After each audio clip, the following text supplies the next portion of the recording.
Students, हम पढ़ रहे हैं भारतीय राज्यों के प्रति ब्रिटिश नीति। पिछली क्लास में हमने जो प्रश्न पढ़े, जो टॉपिक पढ़े, उसके महत्वपूर्ण प्रश्नों पर चर्चा करते हैं। पहला प्रश्न था कि the native state of India पुस्तक का लेखक कौन है, जिसमें भारतीय राज्यों के प्रति ब्रिटिश नीति का वर्णन किया गया है। The native state of India कौन है, आप बताइए। इसका लेखक था डब्ल्यू ली वार्नर।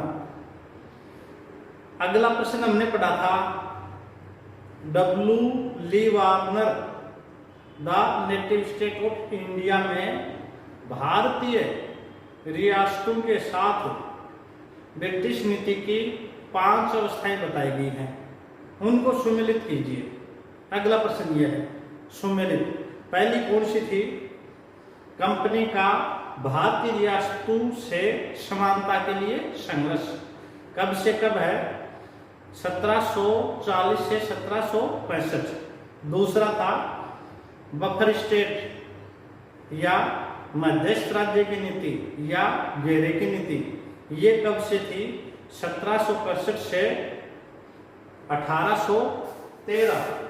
तीसरी थी अधीनस्थ पार्थक्य की नीति। ये कब से कब है? 1813 से 1857।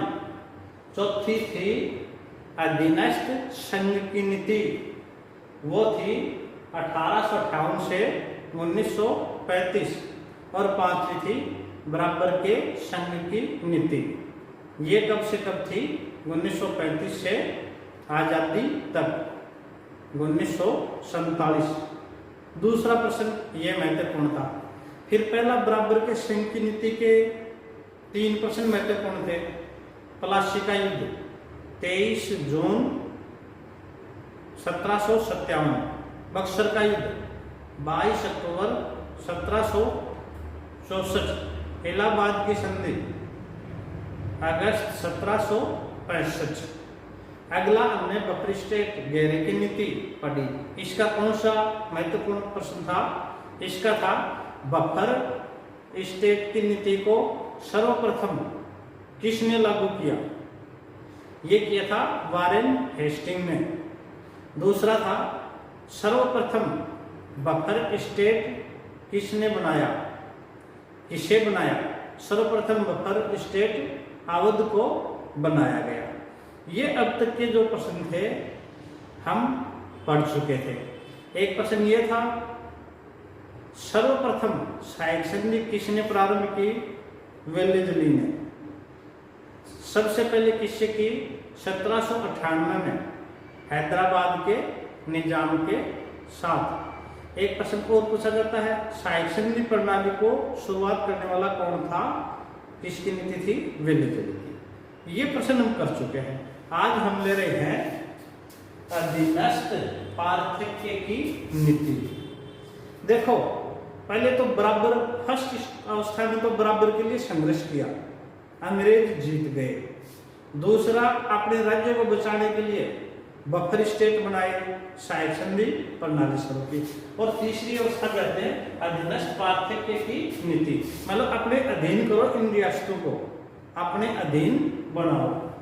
ये जो अधीनस्थ पार्थक्य की नीति का प्रारंभ है, ये लॉर्ड हेस्टिंग्स, आप याद रखोगे, लॉर्ड हेस्टिंग्स।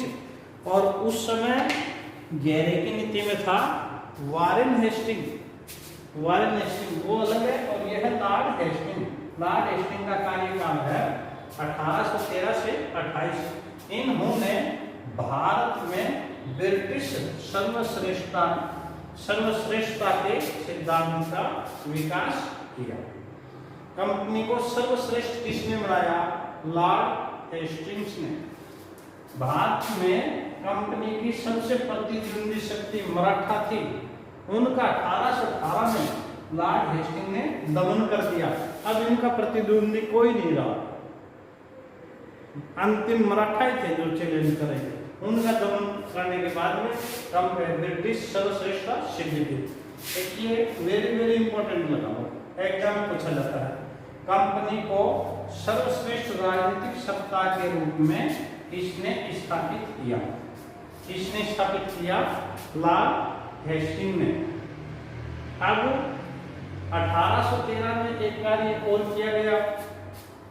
1813 से पहले कंपनी का व्यापारिक एकाधिकार था, अब व्यापारिक एकाधिकार खत्म कर दिया और कंपनी को 1833 में इसके व्यापार पर रोक ही लगा दी। कंपनी राजनीतिक कार्य देखेगी, मतलब इस काल में कंपनी व्यापार के बजाय राजनीतिक कार्य देखना प्रारंभ कर दिया।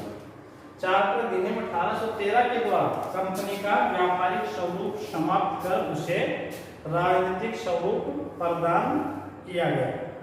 इस अवस्था में अधीनस्थ पार्थक्य की अवस्था में 1834 में कंपनी के डायरेक्टरों ने यह निश्चित किया जहां कहीं और जब कहीं संभव हो सके रियासतों का विलय होना चाहिए, मतलब अधिक से अधिक रियासतों को अपने अधीन बनाओ, उन पर अपना अधिकार करो। इस नीति के तहत बेंटिंग ने 1831 में मैसूर पर अधिकार कर लिया था। लॉर्ड एलनब्रो के काल में 1843 में सिंध पर अधिकार कर लिया था। लॉर्ड डलहौजी ने 1848 में सतारा, 1853 में झांसी और 1854 में नागपुर पर अधिकार कर लिया था। तो इस तरह से ये हमारा कंपनी का तीसरी अवस्था थी, अधीनस्थ पार्थक्य की नीति। जो अब देखो इसमें कौन सा प्रश्न अच्छा बन रहा है? सर्वश्रेष्ठता किसने की? कंपनी की लॉर्ड हेस्टिंग्स ने। लॉर्ड हेस्टिंग्स ने सबसे महत्वपूर्ण प्रश्न यही है। एक ये 4 अधिनियम 1813 के द्वारा कंपनी का व्यापारिक स्वरूप समाप्त कर उसे राजनीतिक स्वरूप प्रदान किया गया। ये डलहौजी का है 1848 में सतारा का दिवस, ये आप 1857 की क्रांति में पढ़ चुके हो। एक ये सिंध 1843 में किस पर अधिकार कर लिया था? सिंध पर कर लिया था। सभी स्क्रीनशॉट। अब हम चौथा चरण लेते हैं, अधीनस्थ संघ की नीति। अधीनस्थ संघ की नीति ये अवस्था रहती है 1858 से 1935। देखो हमने 1857 की क्रांति पढ़ी थी और 1857 की क्रांति में एक क्रांति के परिणामों में पढ़ा था क्या? भारतीय परिषद 1858 के द्वारा भारत में से ईस्ट इंडिया कंपनी का शासन समाप्त कर दिया और अब भारत ब्रिटिश ताज, ब्रिटिश क्राउन या ब्रिटिश सम्राट के अधीन होगी। ये बात आप पहले पढ़ चुके हो और ये नीति यहाँ में देखने को मिलती है। कौन से चरण में? चौथे चरण में, अधीनस्थ संघ की नीति में। इसके द्वारा 1858 में भारतीय रियासतें ब्रिटिश महारानी, ब्रिटिश ताज के अधीन कर दी गई। पहले पढ़ा हुआ है, वो अच्छा है, 1857 क्रांति के परिणाम में था। अब भारत पर किसका अधिकार हो गया?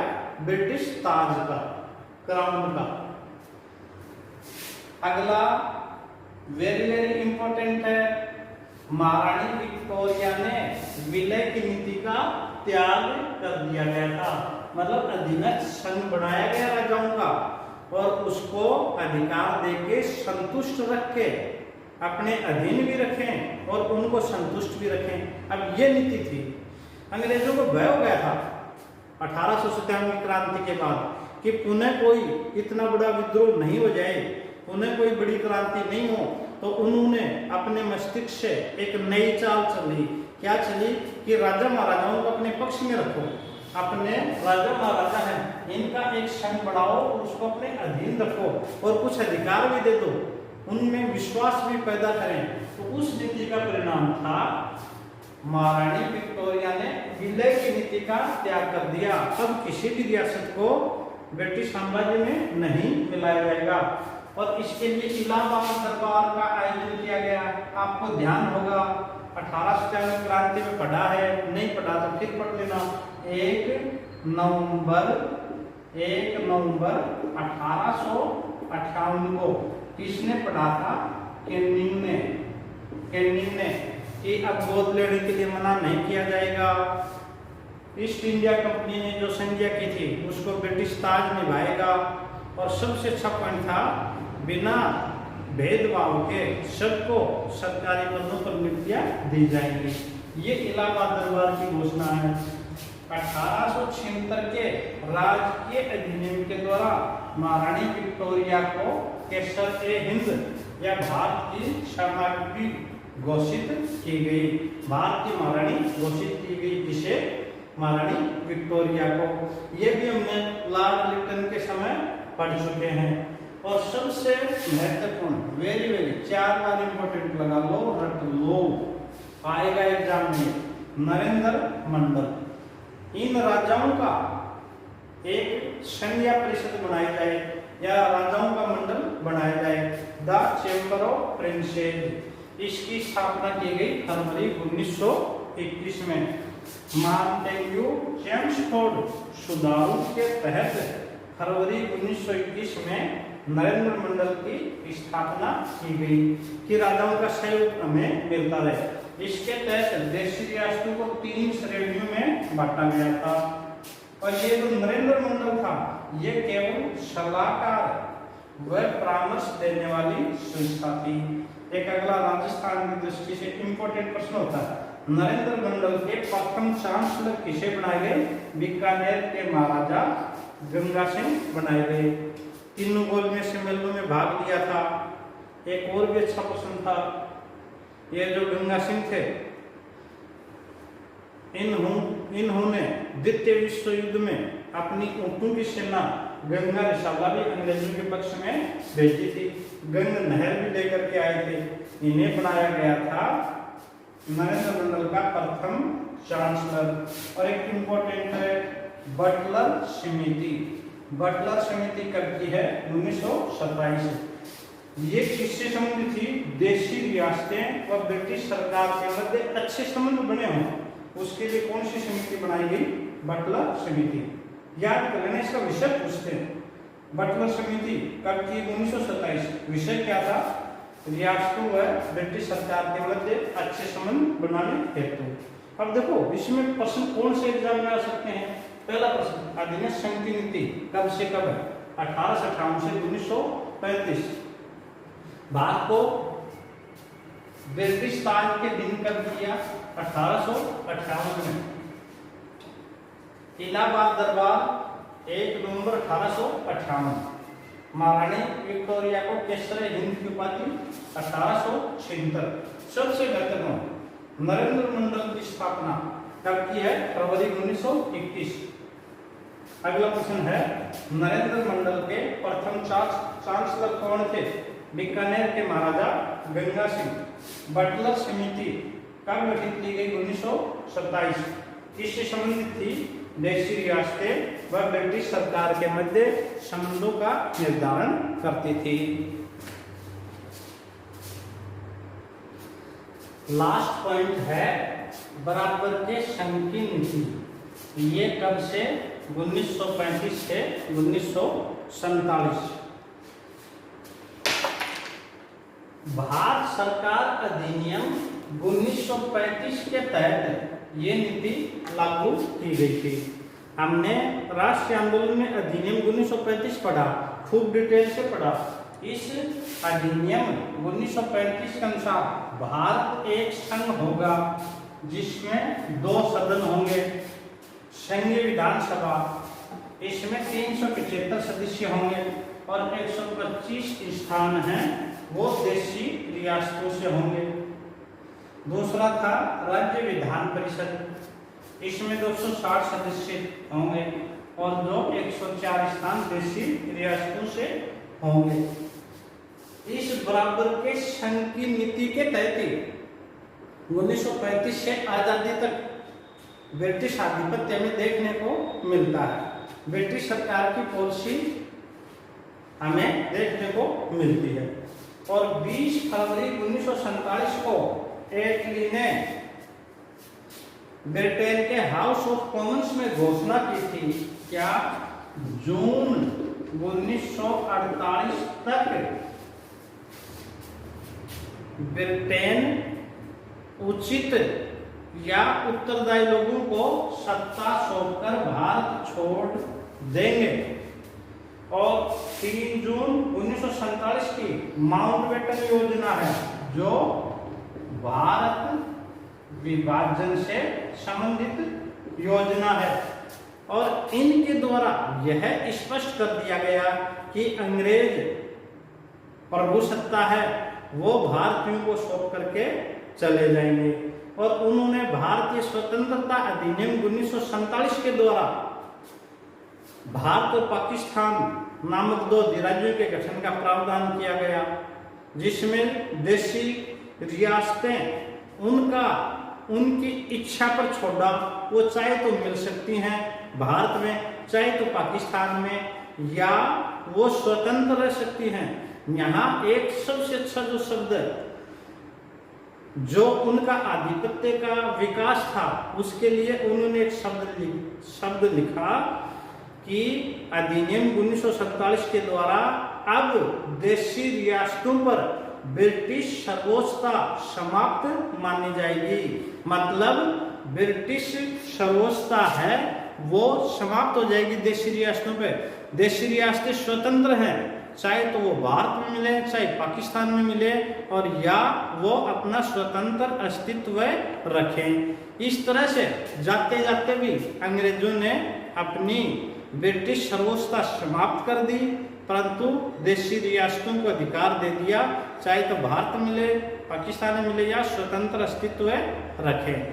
तो इस तरह से इस टॉपिक में हमने देखा किस तरह से ब्रिटिश सत्ता का भारत में आधिपत्य हुआ, या ब्रिटिश सरकार की भारतीय रियासतों से किस प्रकार की नीति थी, कौन कौन सी अवस्थाएं थी। ये आपके सिलेबस में कम मिलता है ये, और अक्सर बुक्स में भी कम मिलता है, विशेष बुक्स में ही है। तो ये टॉपिक इतना ही था, इसको आप पूरा कर लेंगे। और इसमें भी बहुत ज़्यादा डिफिकल्ट नहीं है, बस एक सिस्टम देखो एग्जाम की दृष्टि से कौन से प्रश्न आने वाले हैं। यदि हम कुछ ही प्रश्नों की चर्चा करें तो इसमें आप क्या करोगे, इसमें एक तो ये पुस्तक the native state of India W Lee Warner की, फिर एक ये घेरे की नीति का प्रतिपादन वारेन हेस्टिंग ने, बफर स्टेट अवध को बनाया वारेन हेस्टिंग ने, सहायक संधि वेलेजली की थी सबसे पहले 1798 में हैदराबाद के निजाम के साथ की थी। फिर सर्वोच्चता ब्रिटिश सत्ता की किसने स्थापित की थी, ये था हेस्टिंग जिसने मराठाओं का दमन किया। फिर 1858 के अधिनियम के द्वारा हम देखते हैं ये सत्ता है वो ब्रिटिश ताज के अधीन आ जाती है। इससे पहले हमने देखा 1813 के चार्टर अधिनियम द्वारा कंपनी के व्यापारिक एकाधिकार समाप्त कर दिए जाते हैं। अब कंपनी राजनीति कार्य अधिक दिए जाते हैं। और सबसे महत्वपूर्ण 1921 का नरेंद्र मंडल की स्थापना, जिसके प्रथम अध्यक्ष या चांसलर थे बीकानेर के महाराजा गंगा सिंह। फिर 1935 का जो बराबर के संघ की नीति थी अधिनियम 1935 के तहत, फिर एटली की घोषणा और 3 जून योजना, ये इस टॉपिक के आप महत्वपूर्ण प्रश्न है, इनको दोहरा लेंगे। अगली क्लास में हम नया टॉपिक शुरू करेंगे।